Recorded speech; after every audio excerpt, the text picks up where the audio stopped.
শোনো, আমার মনে বড় বাসনা হয়েছে, আজ এই স্বর্গধামে আমার একটু নৃত্য গীত পরিবেশন করে আমাকে দেখাতে পারো?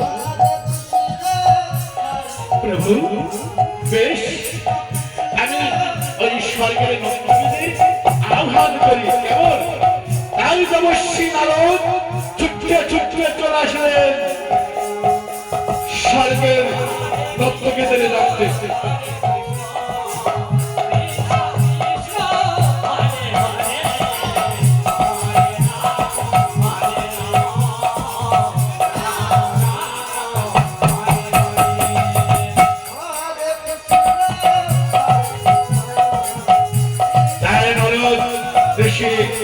স্বর্গের নৃত্যগীতের রেখে স্বর্গধামে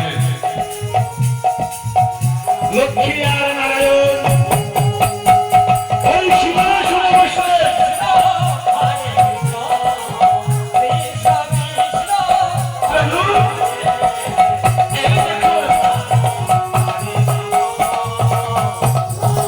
আমি স্বর্গের অপ্সরা নৃত্যগীতের নিয়ে এসেছি প্রভু। বেশ, একটু নৃত্যগীত করো তোমরা নৃত্যগীত। বেশ প্রভু, আদেশ করুন, আমরা নৃত্যগীত পরিবেশন করছি এই স্বর্গধামে।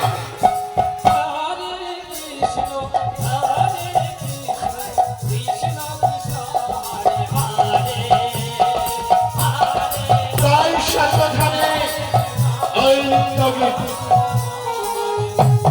লক্ষ্মী, দেখেছ আমার মনে কত আনন্দ।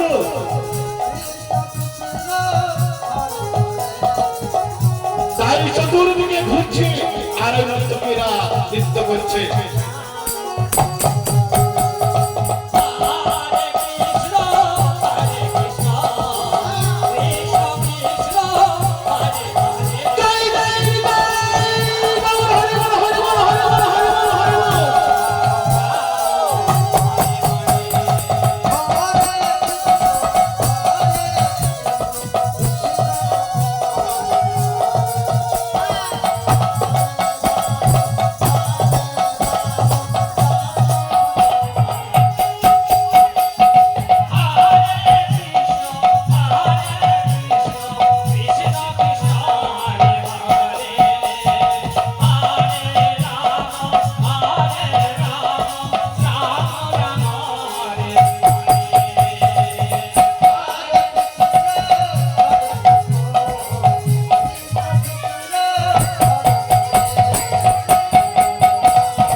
আপনি মর্তধামে কেন যাবেন?